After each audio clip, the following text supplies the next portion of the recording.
नमस्कार, मैं श्रीमती राजेश्वरी सोनी, सहायक प्राध्यापक शासकीय महाप्रभु वल्लभाचार्य स्नातकोत्तर महाविद्यालय महासमुंद छत्तीसगढ़ से। मैं एमकॉम चतुर्थ सेमेस्टर के अंतर्गत पढ़ाए जाने वाले ग्रुप डी जो कि लेखांकन ग्रुप है, उसका चतुर्थ पेपर लेखांकन पद्धतियाँ विषय से यूनिट 1 का स्टडी मटेरियल लगातार लेक्चर के माध्यम से आपको प्रस्तुत कर रही हूँ। यह मेरा 8वां और अंतिम लेक्चर है। यूनिट 1 के अंतर्गत हम अपूर्ण लेखे पद्धति इखरी प्रविष्टि प्रणाली अर्थात इनकम्प्लीट रिकॉर्ड्स के बारे में स्टडी करते जा रहे हैं। यह 8वां और अंतिम लेक्चर है। इस लेक्चर में हम यह देखेंगे कि जो गणनाएं हमने सीखी हैं पिछले लेक्चर में और उसके आधार पर हम कि अगर कोई प्रश्न हल करना हो तो उसे हम किस प्रकार से हल करेंगे।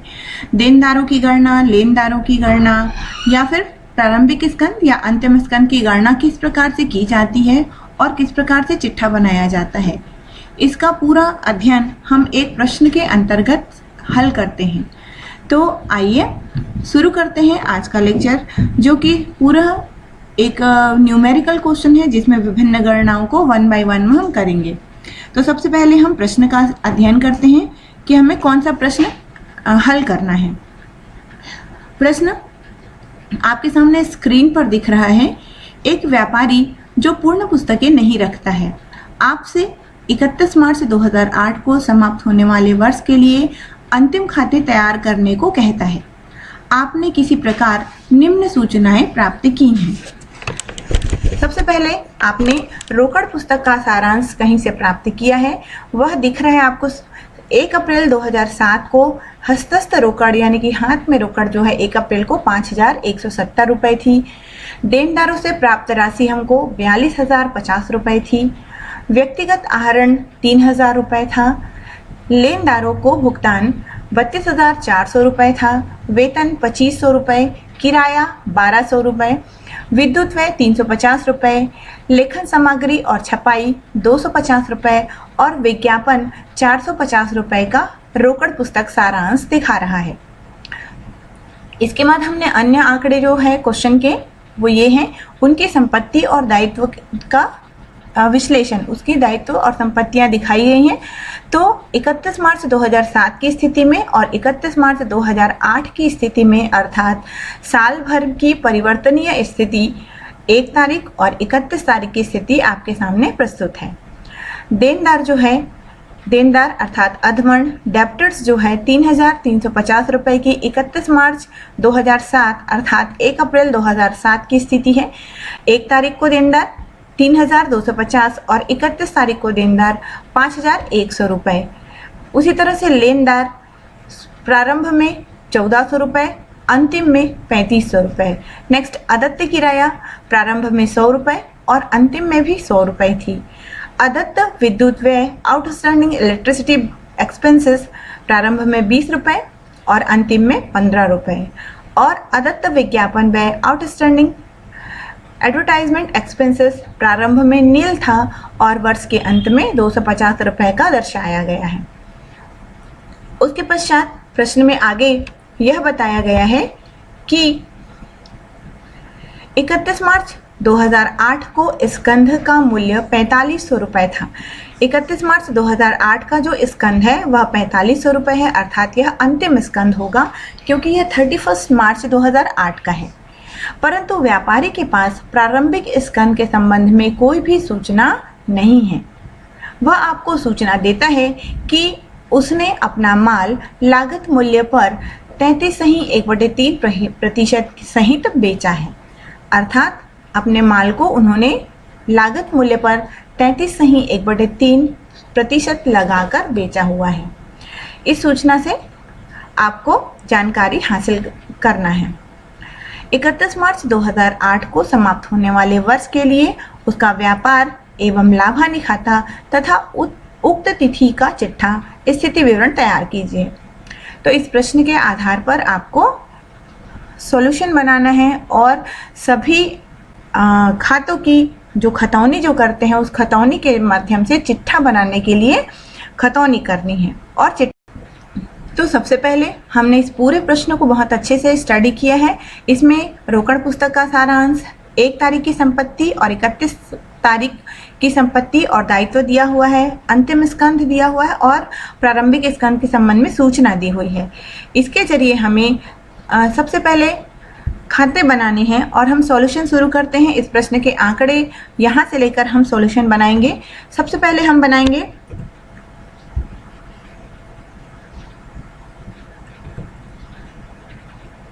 ये प्रश्न जो आपको स्क्रीन में दिख रहा है वह इंग्लिश में उनका डबिंग है। इस इंग्लिश मीडियम वाले बच्चों के लिए इंग्लिश में इस क्वेश्चन को आप नोट कर सकते हैं। अब इसका हम सॉल्यूशन शुरू करते हैं। तो सबसे पहले हम बनाएंगे लेनदार खाता। लेनदार खाता क्यों बनाया जाता है? क्योंकि अगर हमारे पास लेनदार के संबंध में बाकी जानकारी है और प्रश्न में जो जानकारी है तो उधार क्रय की जानकारी हमको यहाँ से मिल सकता है। तो हम इसमें लिखेंगे कैलकुलेशन ऑफ क्रेडिट परचेस, यानी कि उधार क्रय की जानकारी, जिसके लिए हमको बनाना है लेनदार खाता। इसमें 4 और 4 8 कॉलम रखेंगे आप, 4 कॉलम डेबिट के और 4 कॉलम क्रेडिट के। तिथि, विवरण, प्रपंजीय पृष्ठांक और राशि। तिथि, विवरण, जनरल पृष्ठांक और राशि। इस तरह से आप इसको नोट करेंगे। तो लेनदार खाते की जो प्रविष्टि होती है उसमें प्रारंभिक शेष जो है क्रेडिट साइड होता है। ये देखिए यहाँ पे नोट किया गया है 1 अप्रैल 2007-8 के लिए 2007-8 1 अप्रैल आधिक के नीचे लाया बाई बैलेंस BD 1400 रुपये। ये 1400 रुपये प्रारंभिक लेनदार अर्थात 1 तारीख का लेनदार है। और ये जो इस तरफ लिखा है मार्च 31 टू बैलेंस CD, यानी कि आधिक के नीचे ले गया 3500 रुपये, यह अंतिम लेनदार है। प्रश्न में दिया हुआ है 1 तारीख का लेनदार और 31 तारीख का लेनदार अर्थात प्रारंभिक लेनदार और अंतिम लेनदार। और रोकड़ पुस्तक के सारांश में 32,400 रुपये लिखा था लेनदारों को भुगतान राशि। तो इसको हम लिखेंगे रोकड़ खाते से लेनदारों को भुगतान हुआ है 32,400 का। तो इस खाते में को बैलेंस करते हैं तो इस खाते में एक आंसर आता है 34,500 रुपये का, जो कि उधार क्रय की राशि है। लेनदार खाते के बैलेंस में जो राशि समाकलन में यदि आती है तो उसे हम उधार क्रय की राशि मानेंगे। टोटल इसका 35,900 रुपये आया है। इसी तरह से हम देनदार खाता बनाएंगे। जो हम हेडिंग लिखेंगे उसके लिए कैलकुलेशन ऑफ क्रेडिट सेल्स, यानी कि उधार विक्रय की गणना। इसके लिए हमको बनाना है देनदार खाता। चूंकि हमारे पास देनदार का इंफॉर्मेशन है तो हम देनदार खाता बना सकते हैं। देनदार खाते का जो प्रारंभिक शेष होता है उसको विकलन में लिखते हैं और अंतिम शेष को समाकलन में लिखते हैं। तो यहाँ देखिए आप वर्ष 2007-8 अप्रैल 1 टू बैलेंस BD, यानी कि शेष नीचे लाया। प्रारंभिक देनदार है यह 3,350 रुपये, इसे हम प्रारंभिक देनदार कहते हैं। और अंतिम देनदार आपको क्रेडिट साइड समाकलन साइड अंतिम देनदार प्रश्न में 5,100 दिया हुआ है, जिसको हम लिखेंगे वर्ष 2007-8 मार्च 31 के लिए अंतिम बैलेंस CD 5,100। ये जो बैलेंसिंग फिगर लिखा हुआ है ये प्रिंटिंग मिस्टेक है, ये गलत है, यहाँ पे ये बैलेंसिंग फिगर नहीं लिखाएगा। अब हमको इसी खाते में लिखना है कि देनदारों से प्राप्त राशि, वो जो हमारे रोकड़ पुस्तक में लिखा हुआ था देनदारों से प्राप्त राशि 42,050 रुपये, उसको हम देनदार खाते के समाकलन में लिखते हैं रोक खाता को, यानी कि बाय कैश अकाउंट 42,050 रुपये। यह है देनदारों से प्राप्त राशि और यह 5100 है अंतिम देनदार, जो कि दोनों प्रश्न में दिया हुआ है। और ये 3,350 रुपये यह प्रारंभिक देनदार है, यह भी प्रश्न में है। तो अब इस खाते को बैलेंस करते हैं। बैलेंस करने पर टोटल 47,150 में 3,350 को घटाएंगे तो आंसर आएगा 43,800। यह जो है यह उधार विक्रय है, जो कि बैलेंसिंग फिगर है। इससे अपने को उधार विक्रय की देनदार खाते से हमने उधार विक्रय की जानकारी हासिल की है। इस उधार विक्रय का हमको आगे नोट्स बनाने में काम आएगा। अब हमने लेनदार खाते से उधार क्रय जाना, क्रय को हम लिखेंगे व्यापार खाते में, और देनदार खाते से हमने विक्रय निकाला, जिसको हम लिखेंगे व्यापार खाते में। और विक्रय के जरिए ही हम प्रारंभिक स्कंध की गणना करेंगे। ये जो उधार विक्रय आपने निकाला है इसके माध्यम से ही हम प्रारंभिक स्कंध की गणना करेंगे। तो देखिए प्रारंभिक स्कंध की गणना किस प्रकार होगी। कैलकुलेशन ऑफ ओपनिंग स्टॉक अर्थात प्रारंभिक स्कंद की गणना। और प्रश्न में क्या लिखा है कि व्यापारी लागत पर 33.1/3% जोड़कर माल को बेचता है। देखिए प्रश्न में लिखा हुआ है यहाँ पर कि व्यापारी लागत पर 33.1/3% जोड़कर माल बेचता है। इसी के आधार पर हम बेचे गए माल की लागत निकालेंगे, जिसको हमने पिछले लेक्चर में स्टडी किया था कि बेचे गए माल की लागत के निकालने का जो फॉर्मूला है उसी आधार पर हम फॉर्मूला लगाएंगे। तो हम सबसे पहले तो लिख लेते हैं कि total sales of the year 43,800, ये उधार विक्रय जो आपने अभी निकाला है, यह हमारा विक्रय है प्रश्न का। और अब हम निकालेंगे बेचे गए माल की लागत। तो यदि सूत्र क्रय पर प्रतिशत जोड़ा हो, क्रय पर लाभ प्रतिशत जोड़ा हो, तो सूत्र बनता है विक्रय गुणा 100/100 धन लाभ प्रतिशत, क्योंकि व्यापारी लागत पर लाभ जोड़ता है। तो हम इसे सूत्र यही लगाएंगे, विक्रय गुणा 100/100 धन लाभ प्रतिशत। और हम इसको पूरा मान रखेंगे 43,800 गुणा 100/100 धन, ये 100/3 जो लिखा है वो 33.1/3% को 100/3 लिखा जाता है। इसको हम पूरा कैलकुलेशन से हल करेंगे तो कॉस्ट ऑफ सेल्स निकलेगा आपका 32,850। ये जो 3 ऊपर चला जाएगा, इसको पूरे कैलकुलेशन को मैथमेटिकल हल करेंगे या कैलकुलेटर से आप हल कर लीजिए, तो ये आंसर आता है 32,850। ये क्या है? बेचे गए माल की लागत। और आपके पास विक्रय है 43,800। इन दोनों के जरिए आपको निकालना है प्रारंभिक स्कंद। और क्रय आपने अभी थोड़ी देर पहले क्रय निकाला है लेनदार खाते में, उसकी भी आवश्यकता पड़ेगी। तो प्रारंभिक स्कंद का यदि आप सूत्र लगाना चाहें तो प्रारंभिक स्कंद बराबर होता है बेचे गए माल की लागत धन अंतिम स्कंद ऋण क्रय। तो आप यहाँ पे मान रख दीजिए। अब कॉस्ट ऑफ सेल्स यानी कि विक्रय, बेचे गए माल की लागत कितना निकाला आपने? 32,850, ये बेचे गए माल की लागत।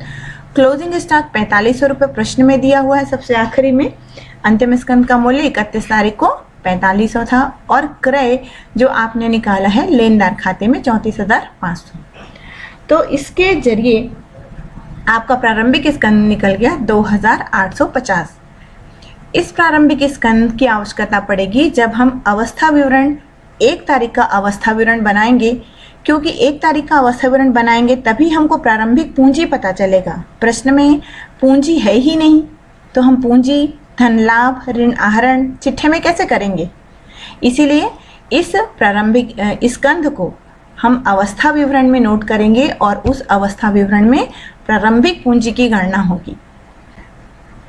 तो हम अब बनाएंगे सबसे पहले statement of affair of Shri dash dash dash. तो इसे हमारे इस अवस्था विवरण वो कि 1 अप्रैल 2007 के लिए बनेगा और इससे हम निकालेंगे पूरे उस, हम इस अवस्था विवरण से प्रारंभिक पूंजी की गणना करेंगे। इसलिए हम हेडिंग लिखेंगे कैलकुलेशन ऑफ ओपनिंग कैपिटल, प्रारंभिक पूंजी की गणना, अवस्था विवरण of Shri dash dash dash as on 1 April 2007। हमेशा अवस्था विवरण 2 बार बनाया जाता है। 1 अप्रैल का 1 अप्रैल अर्थात वर्ष के प्रारंभ का बना सकते हैं और वर्ष के अंत का 2 बार अवस्था विवरण आप बना सकते हैं। तो प्रारंभिक अवस्था विवरण में प्रारंभिक पूंजी का पता चलता है। अतः हम यहाँ पे तारीख क्या लिखेंगे? एज ऑन 1 अप्रैल 2007, यानी कि 1 अप्रैल 2007 की स्थिति में अवस्था विवरण का निर्माण हो रहा है। इस अवस्था विवरण में हम 4 कॉलम रखते हैं, दायित्व राशि और संपत्ति राशि। आप ध्यान रखेंगे कभी भी आप अकाउंट्स बनाते हैं तो जो सेंटर की लाइन होती है वह मोटी लाइन होती है ताकि वह 2 हिस्से में बंट जाए। दायित्व राशि और संपत्ति राशि, इसमें हमें सिर्फ वर्ष के प्रारंभ की ही आंकड़े लिखने हैं और अन्यथा आंकड़े इसमें नहीं लिखनी है। तो वर्ष के प्रारंभ में अर्थात प्रारंभिक लेनदार जो था 1400 रुपये था। प्रारंभिक अदत्त किराया, प्रारंभिक अर्थात 31 मार्च 2007 का प्रारंभिक किराया है 100 रुपये और अदत्त विद्युत व्यय आउटस्टैंडिंग इलेक्ट्रिक चार्जेस 20 रुपये है। इसको हमने लिया 1 अप्रैल 31 मार्च 2007 की स्थिति से और उसी में आगे लिखा हुआ है 31 मार्च 2007 की स्थिति में हाथ में रोकड़ 5,170 रुपये, इसको हमने रोकड़ पुस्तक से लाया है। और देनदार और स्कंध, ये दोनों इंफॉर्मेशन क्वेश्चन में 31 मार्च 2007 का था। तो कैश इन हैंड हाथ में रोकड़ 5170, देनदार 3350 और स्टॉक 2850, तो इसका टोटल होता है 11370। इस तरह से प्रारंभिक पूंजी की सभी प्रविष्टियां हो गई हैं। देखिए आप प्रश्न में आपने ये रोकड़ 1 तारीख का रोकड़ 5170 और ये सारे इंफॉर्मेशन को हमने नोट किया है। देनदार 3350, 1400 रुपये का लेनदार, 100 रुपये का आदत्त किराया और 20 रुपये का आदत्त विद्युत व्यय। इस तरह से हमने इसको नोट किया हुआ है।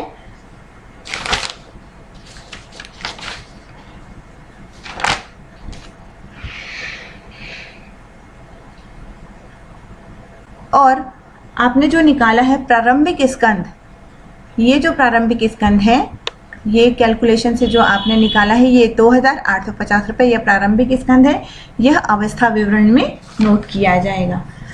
इसी को हमने वहाँ पर कहाँ लिखा है, अवस्था विवरण में लिखा हुआ है। देखिए ये 2850 प्रारंभिक स्कंध है जिसको आपने गणना करके निकाला है, 3350 प्रश्न से लिया है और 5170 रोकड़ पुस्तक के सारांश के प्रश्न से लिया है। तो आपने इसको बैलेंस किया, इस पूरे अवस्था विवरण को बैलेंस किया तो आंसर आता है 9850 रुपये, जिसको हम कहते हैं पूंजी, excess of assets over liabilities, अर्थात संपत्तियों का दायित्व पर आधिक्य। बैलेंसिंग फिगर है, एक्चुअली यह अवस्था विवरण का बैलेंसिंग फिगर है 9850 रुपये। इसे हम कहेंगे प्रारंभिक पूंजी। यही पूंजी जो है चिट्ठा में हम लिखेंगे प्रारंभिक पूंजी। धन शुद्ध लाभ ऋण आहरण की कैलकुलेशन इसी पूंजी के साथ हम करेंगे। इसीलिए इस अवस्था विवरण को बनाया गया है और पूंजी की गणना की गई है। अब हम चूंकि हमारे पास रोकड़ पुस्तक है, उस रोकड़ पुस्तक में जो सारांश दिया हुआ है, वह जो सारांश है उसको हम खाते के रूप में लिखेंगे ताकि हमको रोकड़ पुस्तक का बैलेंस पता चल जाए और अंतिम रोकड़ का पता चल जाए, क्योंकि प्रश्न में अंतिम रोकड़ नहीं दिया है।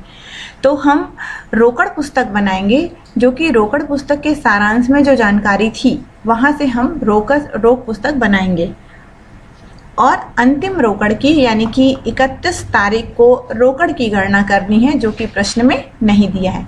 तो हम हेडिंग लिखेंगे calculation of closing cash balance, अर्थात अंतिम रोक की गणना। तो कैश अकाउंट में 4-4-8 कॉलम आप बनाएंगे, प्रारंभ की तिथि और अंत की तिथि।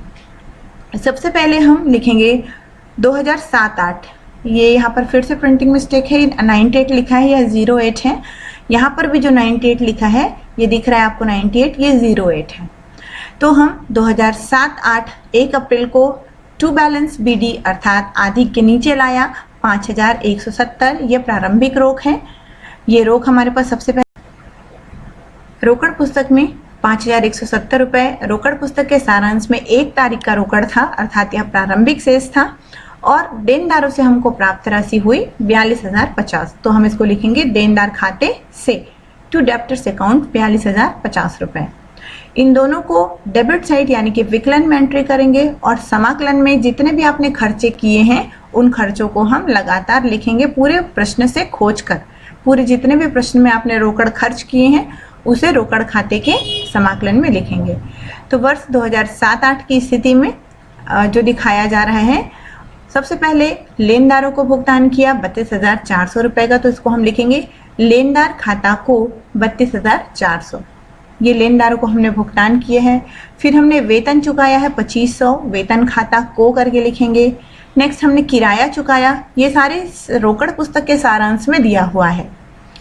ये किराया खाता को 1200 रुपये किराया चुकाने का। नेक्स्ट हमने बिजली बिल चुकाया है 350 रुपये, तो उसको हम लिखेंगे बिजली बिल खाता को 350 रुपये। नेक्स्ट हमने स्टेशनरी में खर्चा किया है, लेखन सामग्री स्टेशनरी में खर्च किया है 250 रुपये, तो उसको हम लिखेंगे स्टेशनरी खाता को। नेक्स्ट हमने विज्ञापन में भी खर्च किया है 450 रुपये विज्ञापन में खर्च किया है, तो विज्ञापन खाता को और 3000 रुपये का रोकड़ हमने आहरण किया है 3000 रुपये। तो इतना खर्च करने के बाद इस खाते को यदि हम बैलेंस करते हैं, रोकड़ खाते को बैलेंस करते हैं, तो आंसर आता है 7,070 रुपये, अर्थात यही रोकड़ शेष बनेगा, अंतिम रोकड़ शेष। इसके लिए हम लिखेंगे 31 मार्च को बाई बैलेंस CD अर्थात शेष नीचे ले गए 7,070 रुपये हमारा आंसर है। इसको हम बैलेंसिंग फिगर है इसलिए हम बैलेंसिंग फिगर लिखेंगे और आपके रोकड़ खाते का जो टोटल है वह 47,220 रुपये है। इस तरह से हमारा ये रोकड़ खाता पूरा होता है।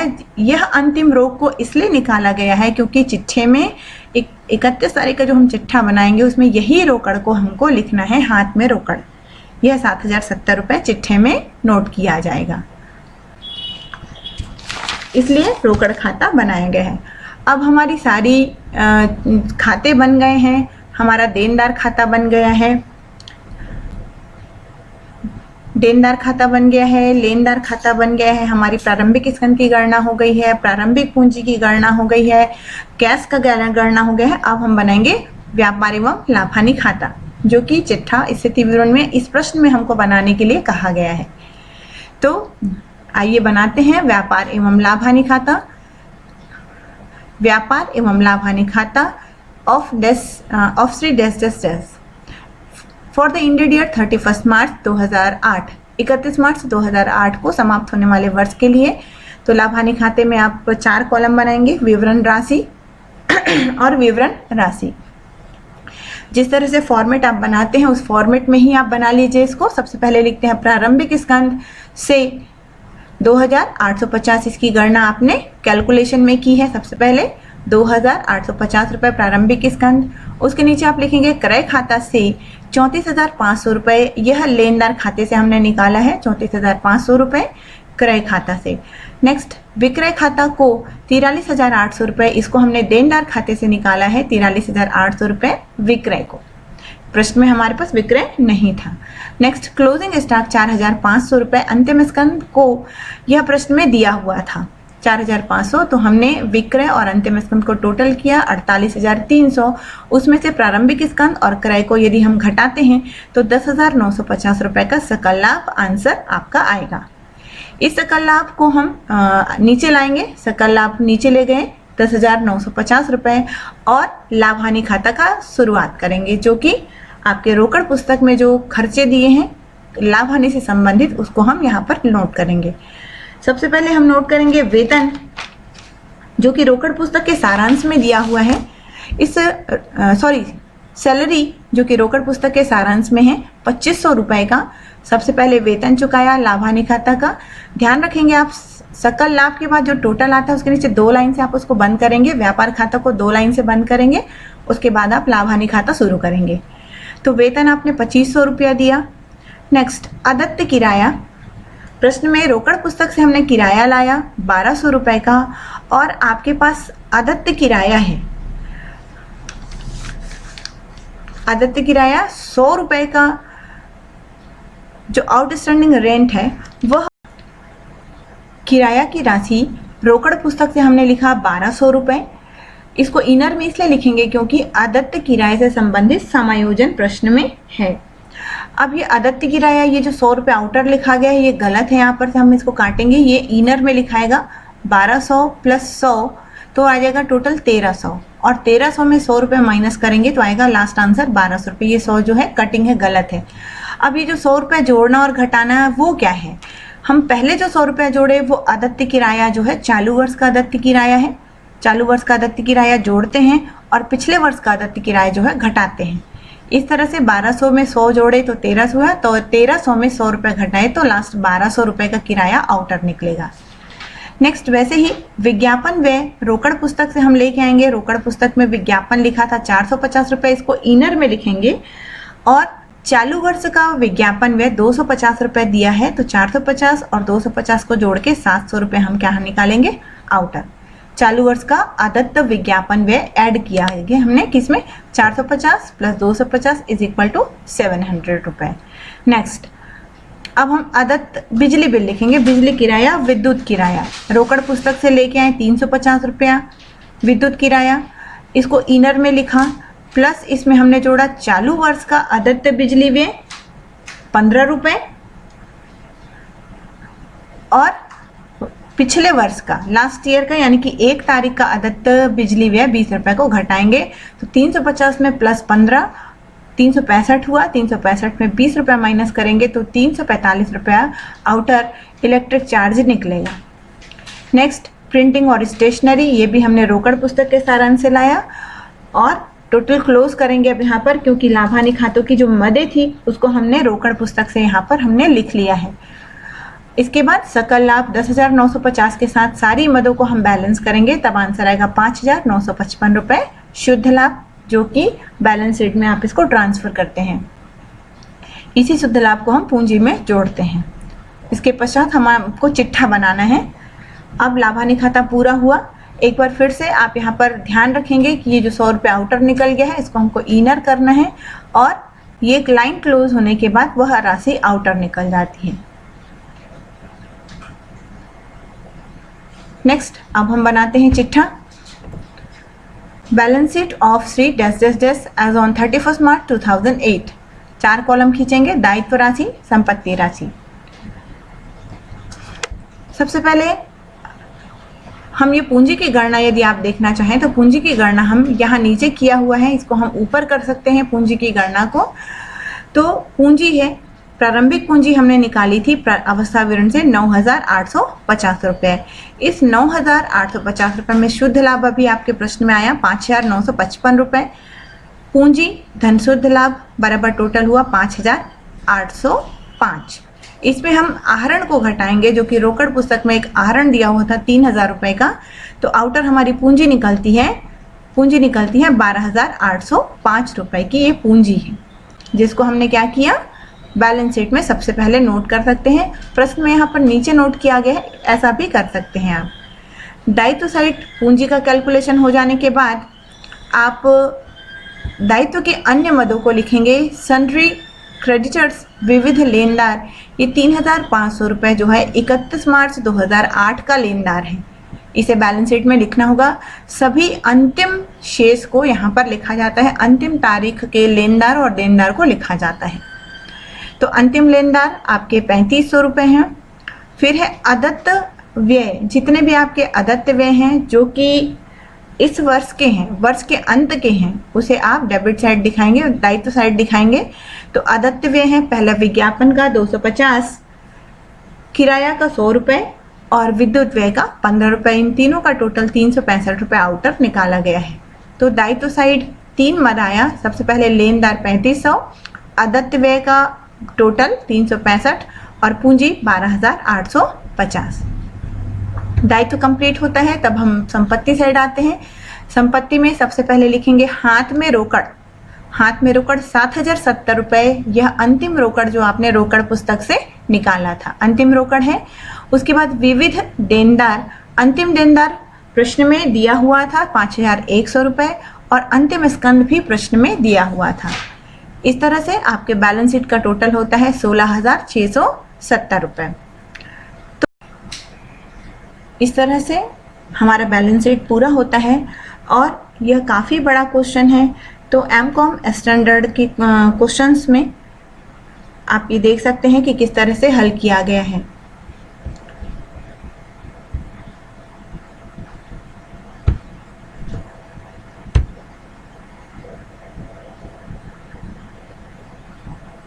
प्रश्न का डिटेल, सबसे पहले प्रश्न में रोकड़ पुस्तक, संपत्ति, दायित्व और इन्फॉर्मेशन थी, उससे हमने लेनदार खाता, देनदार खाता निकाला, फिर सूत्र के जरिए प्रारंभिक स्कंद निकाला, अवस्था विवरण बनाया, अवस्था विवरण से प्रारंभिक पूंजी निकाली, फिर रोकड़ खाता बनाया, फिर व्यापार एवं लाभ हानि खाता बनाया, फिर आखिरी में बैलेंस शीट पूरा होता है। इस तरह से हम एक खरी प्रविष्टि प्रणाली की अपूर्ण सूचनाओं से द्विप्रविष्टि प्रणाली का चिट्ठा तैयार कर सकते हैं। Okay, thank you.